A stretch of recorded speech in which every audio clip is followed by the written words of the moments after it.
Hello there. We crammed in lots of learning on our first intensive beginners in the round course. First week was very intensive. So I thought I would do a little recap what we did during week one. We learned about barber cord, stitch markers, progress keepers, and knitting in the round. And we are knitting a 1x1 fully ribbed hat by Pearl Soho.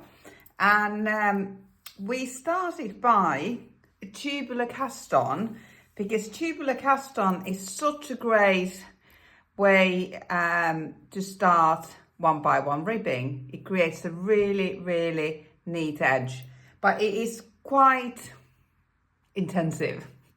So first we measured our yarn to make sure we've got enough yarn, because for tubular cast on we need to use 2 tails of the yarn, and we need to make sure that we've got enough yarn to cast on with. We don't want to run out in the middle. So for this hat I'm knitting the adult small, and I need to cast on 180 stitches. I'm using my Chowgu 4-inch circular. These are 4-inch tips on a 16-inch cable. So it's a nice hat-sized cable, and I can just go round and round and round knitting on these. So I've got this ready, and I've got my yarn ready. The pattern is for DK weight yarn. I haven't got any in my stash because I'm on a stash down, but I've got some 4-ply which I'm holding 2 strands together. This is Rico Suburba Bamboo Superwash. I've got 100 grams here and it's 420 meters, so I'm doubling it up to get the DK weight. And first, to measure the yarn, like I said, I'll be casting on 108 stitches. So to get a rough estimate how much yarn I need, I'm going to wrap this yarn 10 times around my needle. 2, 4, 5, 6, 7, 8, 9, 10. And that should be enough for 10 stitches, and I need 108, so 11 times that. So I'm just going to times that by 11. 3, 4,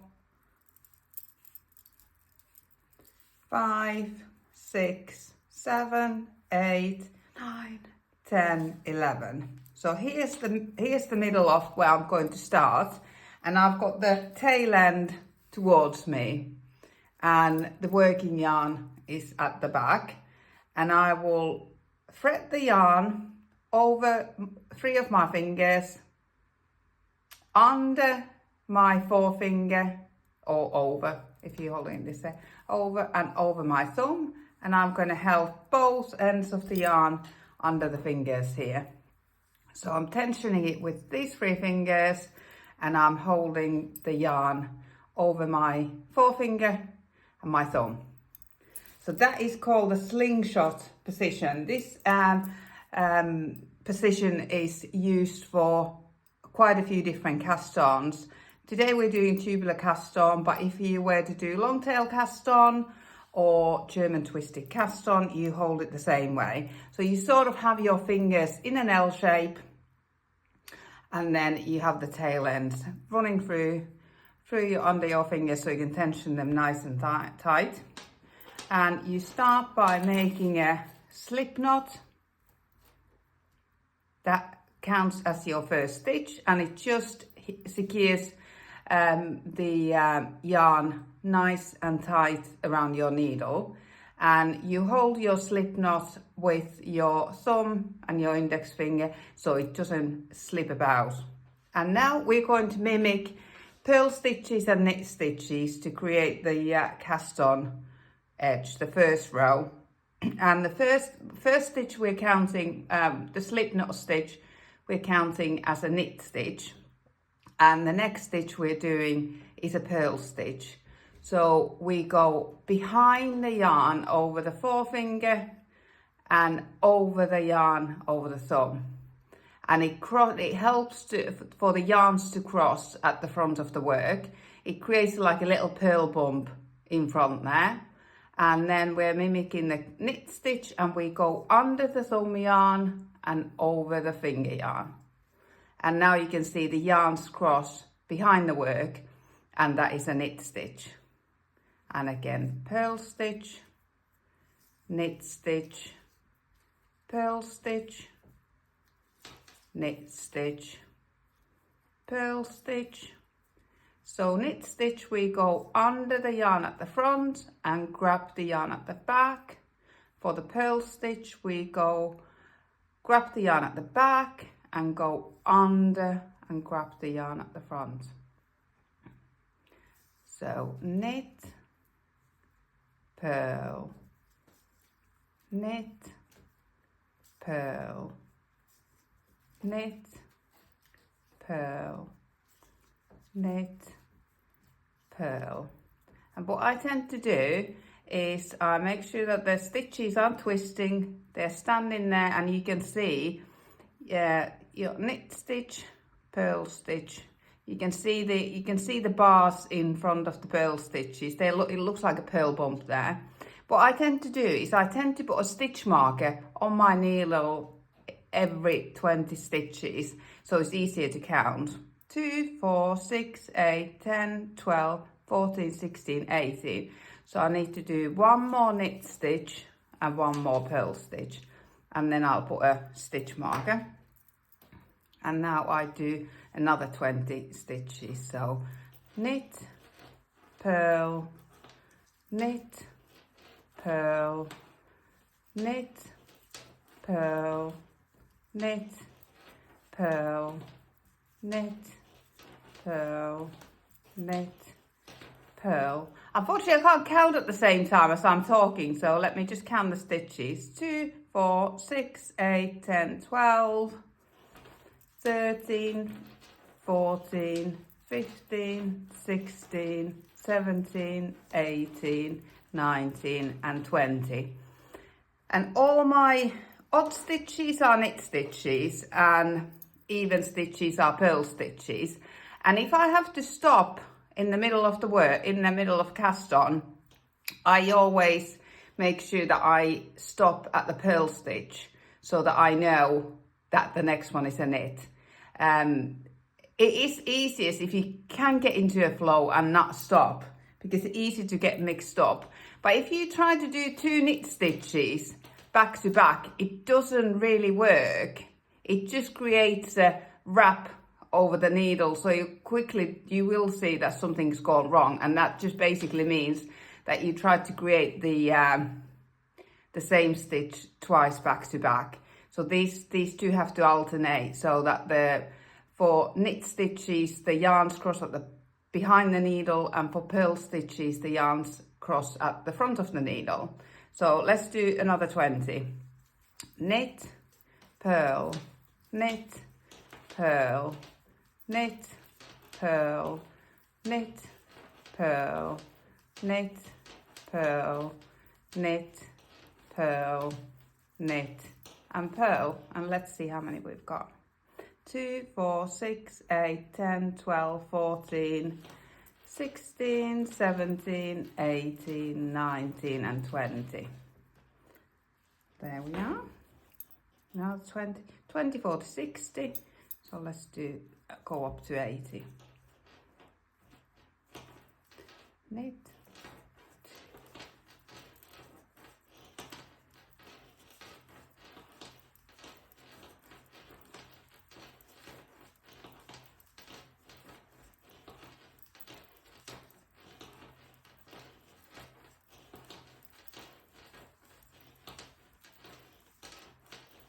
There's another 20, 24 to 60, 80.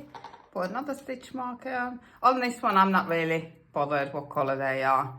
But I do often use colours to mark different things, but this is just to mark every 20 stitches. So I've got different colours and sizes here. 24 to 60, 80. So we'll go to 100. So knit, purl,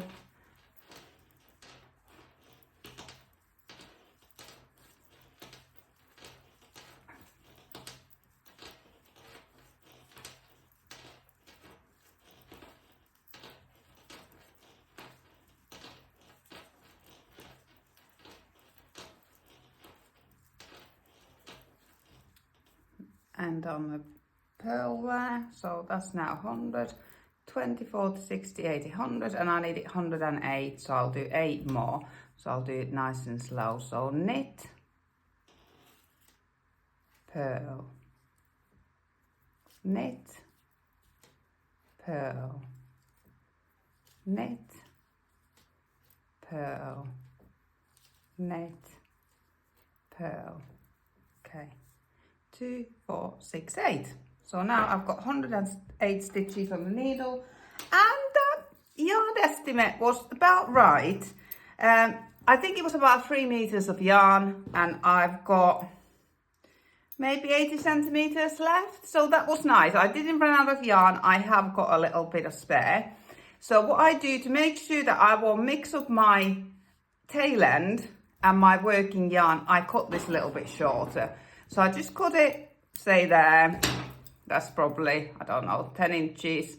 I just leave enough yarn to close up the cast on edge after we finished casting on.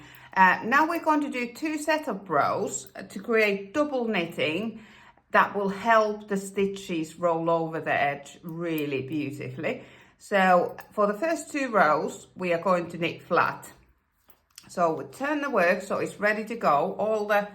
All the stitches are on the left, and I've just twisted these yarns around each other so that they're secure, because these stitches are pretty loose on the needle.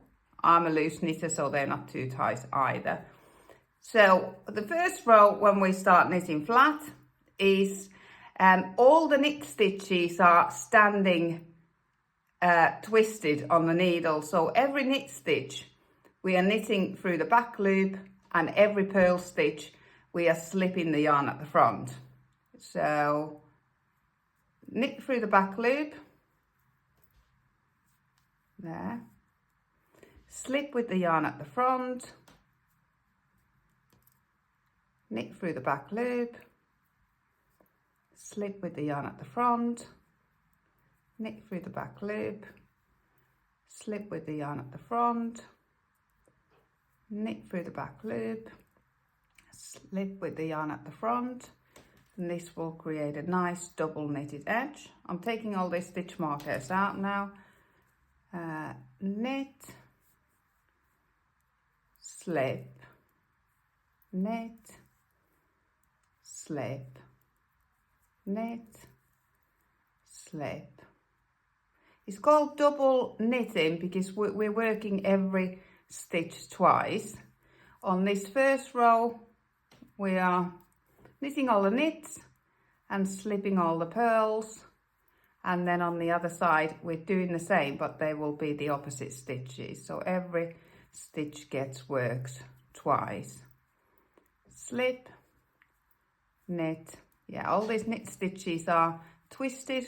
It's just how the cast on sort of places them on the needle. So you will, as soon as it's on your needles, you will see that the knit stitches are standing twisted. That's why we're knitting through the back loop. Your needle sort of automatically goes there. I've got and these stitches can twist around the needle, so you can just twist them back so all the purl bumps are facing down basically, and all the strands of yarn are on the top of the needle. So next one is knit. Yeah, standing there wide open, ready for the needle to go in, and then we've got a purl bump. You can see the strand going across the stitch at the front, so you can see it's a purl stitch. Slip, knit, slip, knit, slip, knit. And we'll do the first 2 rows like this, just slipping and knitting.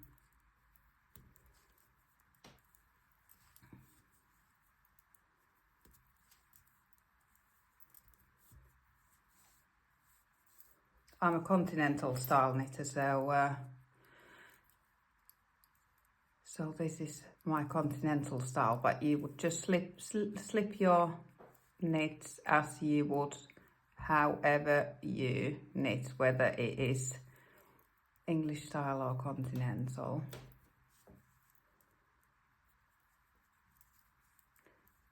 Okay. There are different ways to do tubular cast on as well. This is just the one that I like the most. I've followed Andrea Mowry's instructions for quite a few years now for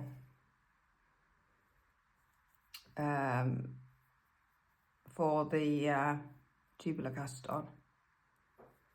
Knit, slip, oops, oh, I dropped a stitch there. Let's just quickly, slip, knit, slip.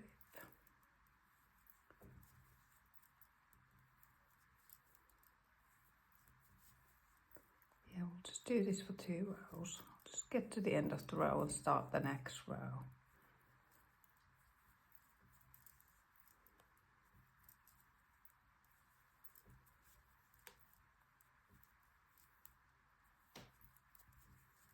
And purl, so every stitch before the stitch marker should be a purl stitch. That is just, these stitch markers help to sort of make sure that nothing's gone wrong with that cast on as well, because every 20 stitches there's a stitch marker, and every odd stitch is a knit stitch, and every even stitch is a purl stitch. So I do recommend using those stitch markers.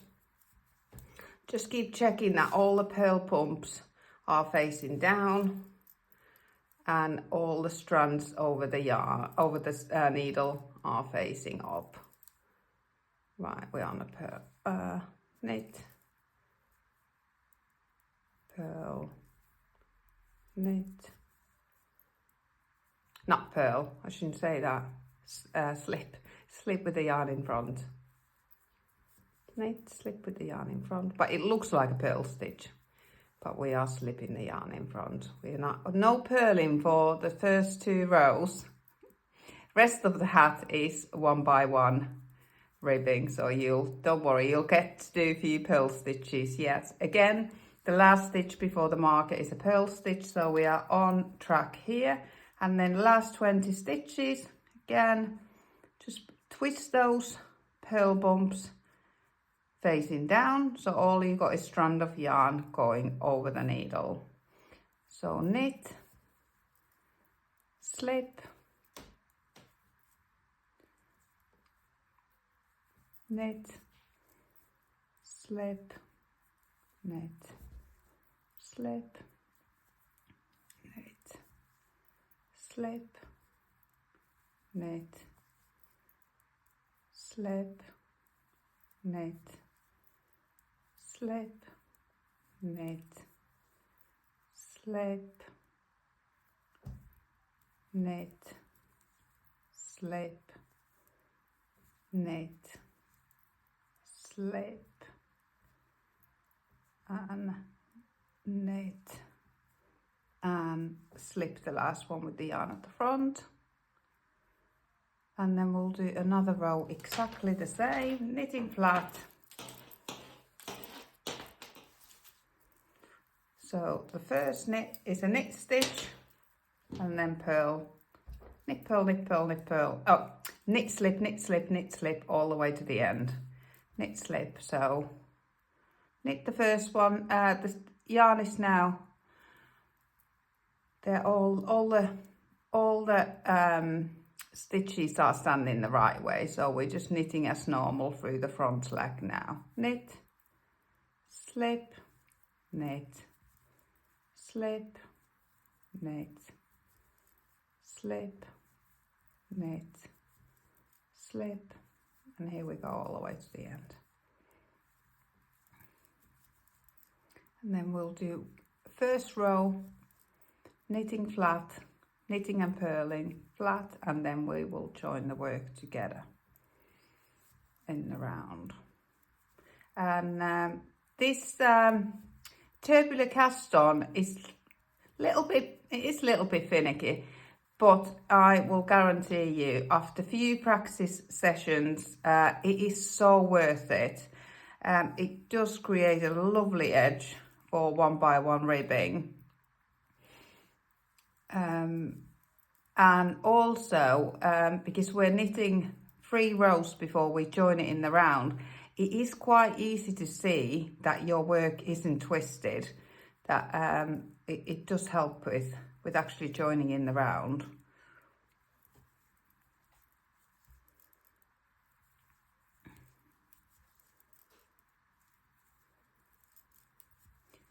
This will be a hat for my for my daughter.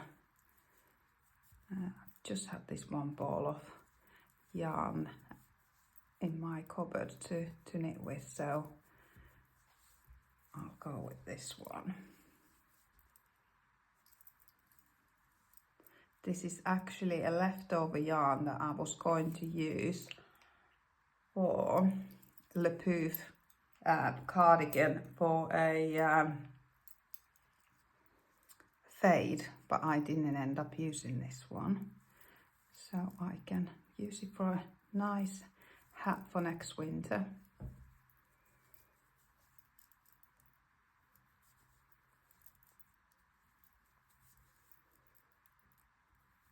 Okay, so we're still knitting and slipping. This is the second setup row now.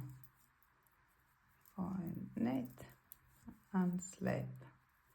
And you can see, you can start seeing the knit stitches and purl stitches forming.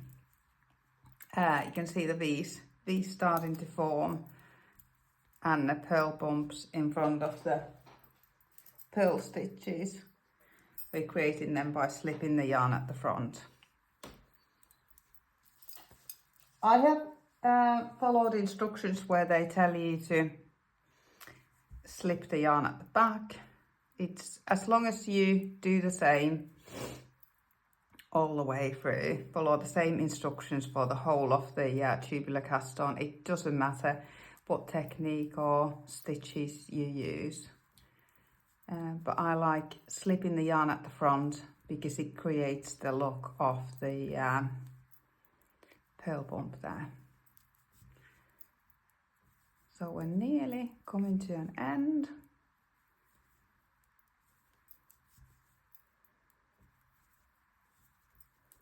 There was one knit stitch there that was twisted. I must have just twisted that when I was slipping. So I just knitted that one through the back loop. So when you slip in the stitches, you slip in them purl wise. So you're not twisting them. You're just transferring it from one needle to the other. One needle to the other as they stand, so straight across. Okay, last few stitches and then we will have knitted and slipped 108 stitches. For the hat that we're knitting, you can use any cast on that you wish or you're comfortable with, because there's quite a lot of learning in knitting in the round as it is. But this was just a little optional extra that we wanted to push you to do, because both me and Debbie were very scared of the tubular cast on for years and years and years. And it is, it's not scary, but it's just a little bit tricky. So now, our work carries on. So what we'll do, what I normally do is I knit and purl one more round and then I join it together. So I knit one more row flat as normal. So this is all normal knits and purls. So knit, purl. I've got some tail ends there wanting to come along, but I'll just leave the tail ends there so that we can close that gap when we get a little bit further along in our knitting.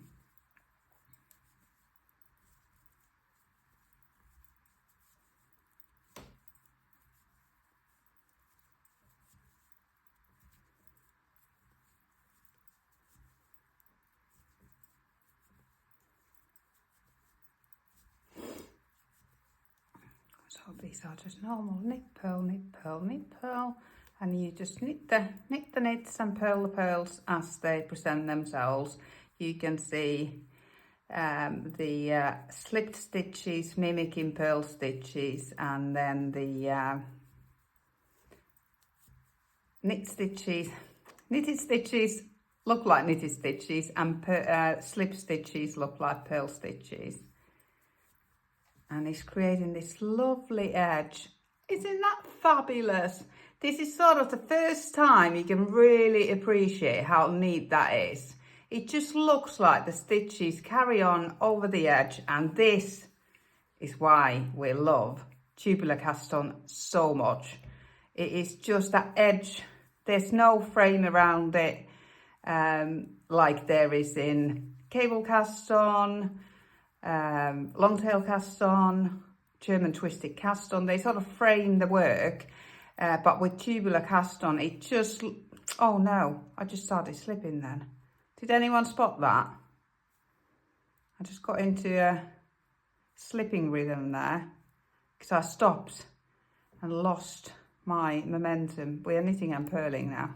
Let's just go back a bit. And this is how I think back. Just put my needle through the stitch below to get it back on the left needle. There's the last purl. Right, that can happen if you stop mid-flow or start chatting. But tubular cast on, I would say, is fabulous for yarn weights that are sort of DK weight or thicker. If you are doing a fingering weight sweater or fingering hell with mohair, it is quite thin yarn and the mohair is very, very fluffy. So I don't know if you I don't feel that you get the same impact, but it's all preference. But I tend to do tubular cast on if I'm using DK weight yarn or thicker, because it really shows off. Aran weight yarn, oh my goodness, or chunky, it really looks fabulous. And it does in this one as well. It is quite variegated yarn, but oh my goodness, it looks so good. Looks so fabulous. I do get excited when on this first row, when you start seeing it really form. So now we've done 2 setup rows. For both rows we knitted one and slipped one. On the first row we knitted the knit stitches through the back loop because they were standing twisted on the needle. And then the second row we knitted them as normal through the front leg, and we slipped what would have been the purl stitches. We slipped them all with the yarn at the front to sort of create that purl bump in between the knit stitches. So we're nearly there, ready to join. Who's excited? We learned so much on our first week that we didn't get joining in the round, although we have been knitting in the round. We gave you so many other tools and learned about barber cord, stitch markers, progress keepers, all the jazz. All the things that we get excited about. But now the tubular cast on is done, and I have knitted my first row knits and purls, and I've knitted it all flat.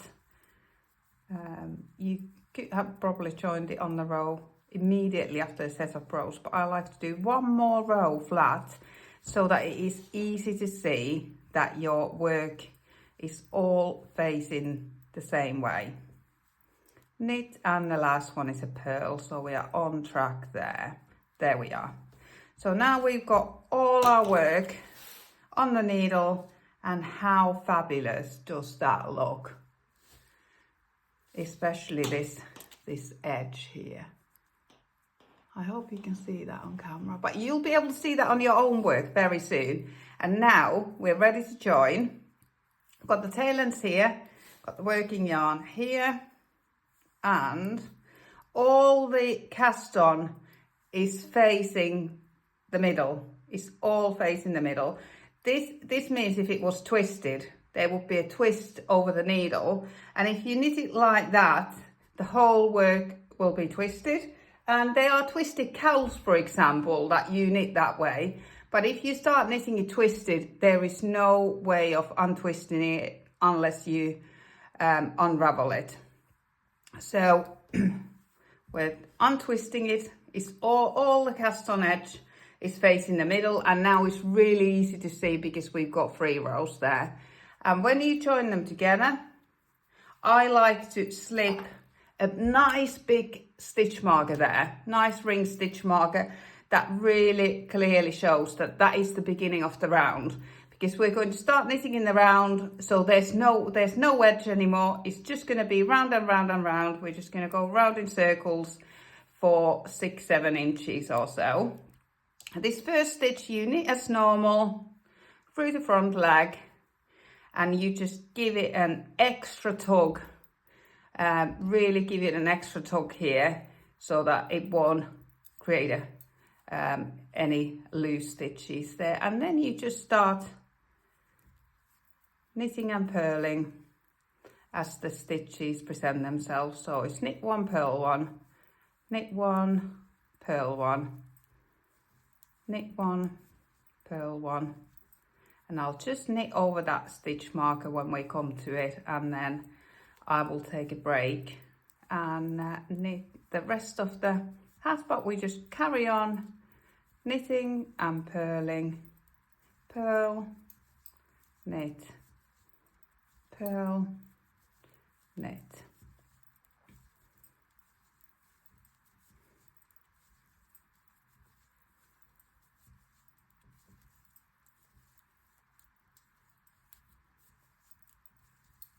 And those tail ends, they can just hang there for a little while. I quite like to have the tail ends hanging until I finish the hat, because we've got a beginning of the round marker here, but the tail ends really reassure you that that stitch marker, it is definitely the beginning of the round, because the tail ends hang from the bottom of it. And you can stop your work and take a break at any time. You don't have to knit to the stitch marker, because every knit is just knit, purl, so you can stop at any time. Don't worry about getting into the stitch marker and taking a break there. It is better in a way if you stop anywhere else apart from the stitch marker, because if you leave your needles open at the stitch marker, it is likely to fall out and disappear. So always knit a couple of stitches past the stitch marker, or stop anywhere in the middle of the work, and that will then leave the stitch marker in place for you to know that it is the beginning of the round.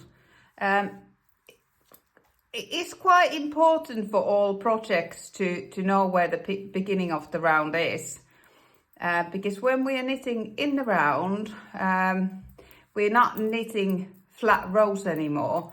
We're sort of creating a spiral, and if I was to start casting off anywhere else apart from the beginning of the round, some of the work would be taller than other work, because there would be more rows on parts than in other parts. So that stitch marker, or beginning of the round marker, it is the important marker. And we're going to just knit 1 by 1 ribbing until we've made the hat tall enough, following the instructions from Pearl Soho. We're following their classic ribbed hat, and it will tell you on the instructions how many inches to knit. before we start the decreases. So at the moment we are knitting to the decreases, and then next week we will do the decreases together. Okay, now we're approaching the beginning of the round here. Here we are. The last stitch was a purl stitch, so we are on track there. We just slip the beginning of the round marker from left needle to right needle, and then we just carry on. So knit again, and again I will just give this first stitch a little tug, but then from now on it'll be you should be able to just carry on as normal. And thinner your beginning of the round marker is, the better, because if your marker is quite thick, it can stretch the yarn for that beginning of the round, and the stitches can look a little bit bigger. But 1x1 ribbing is very forgiving. That's why we've chosen this hat, because 1x1 ribbing can be laboursome to make, but it is so forgiving, and it molds for anyone's head, just about anyone's head. So it's so cozy to wear.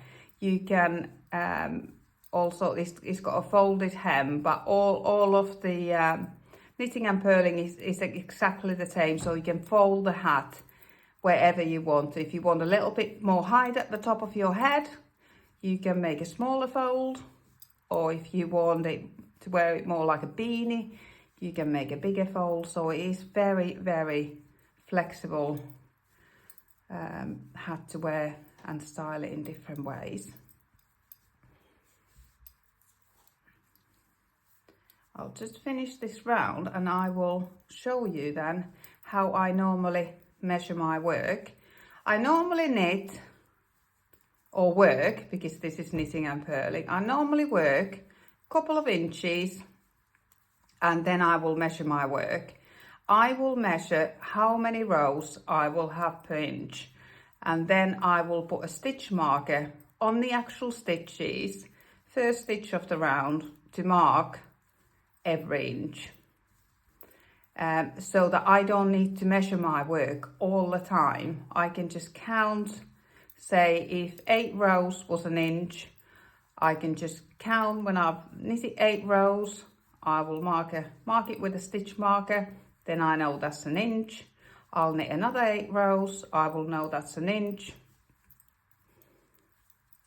So let's say we need to knit 7 inches. So that you could create that as your homework for the week, 1 inch per day. And that is, in my knitting, if I remember right, I knitted these hats a couple of weeks ago. I think mine was about 8 rows per inch. I haven't quite got an inch here yet. So, but let's have a look. I'll just get to the end, and then I like to put my markers on the first stitch, second or third of the round, so also they will mark that is my beginning of the round. All the markers for the height and for the beginning of the round are around the same area of the hat. They can be anywhere, but that's how I organize my stitch markers, and I use locking stitch markers for measuring the height. Here we are at the beginning of the round again. There is a gap here because we knitted the first, or worked the first 3 rows flat, but we've got the tail end here to close that up at the end. So if I just do another couple of stitches, so there is something to measure because I haven't quite got an inch yet. But let's say if we measure centimeters. There. So there's the, oh, look at it. It looks so good, even in this variegated yarn. So I have knitted 2 centimeters.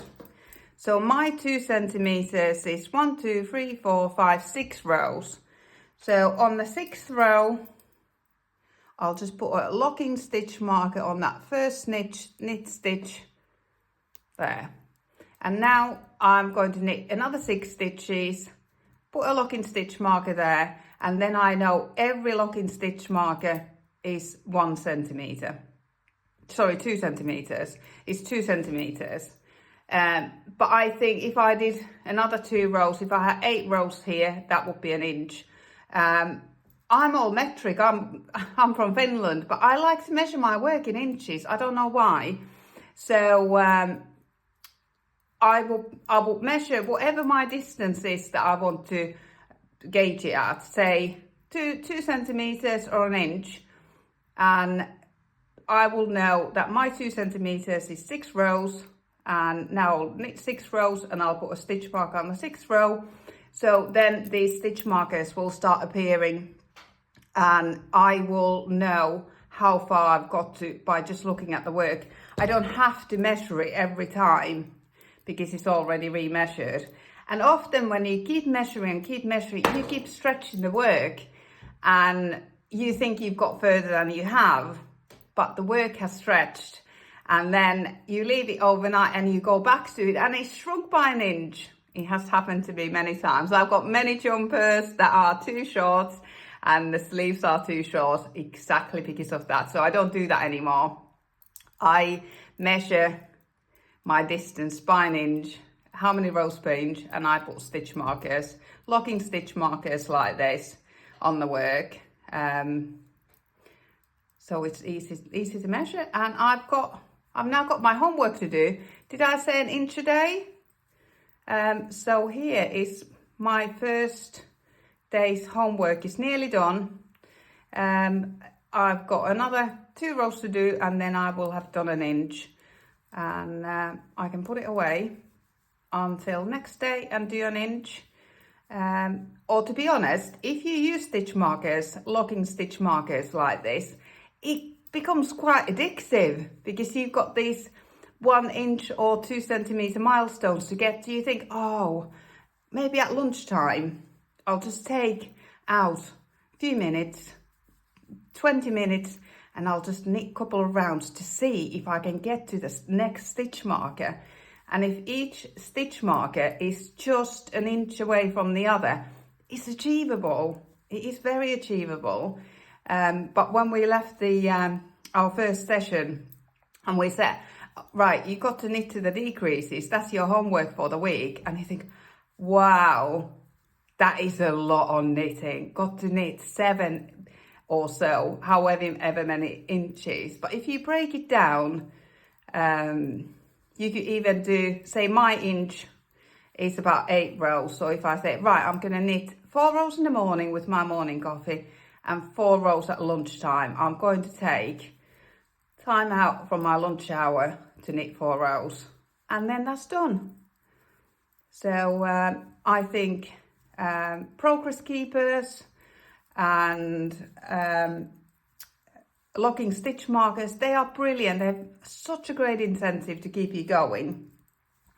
I like to, at the end of the day or beginning of the day, I like to place a little progress keeper, again, which is different. I've got this little sheep. It was a charity gumball machine at the East Anglian Yarn Festival where I bought it from. I like to place one of these at the end of the day or beginning of the day on my work, so that then I can see how much I have achieved in a day. And then next day I'll move it up and move it up. So it's nice to see progress. Because if you, like this work, it's just knitting and purling for so many inches. If there's no milestones there, it can feel like a long way to go. But now I've already done 6 rows. I'm on my 7th row and I've just got one more row to do and then I'm done. But I've got to leave it there because my morning coffee is going cold. Any questions, just ask.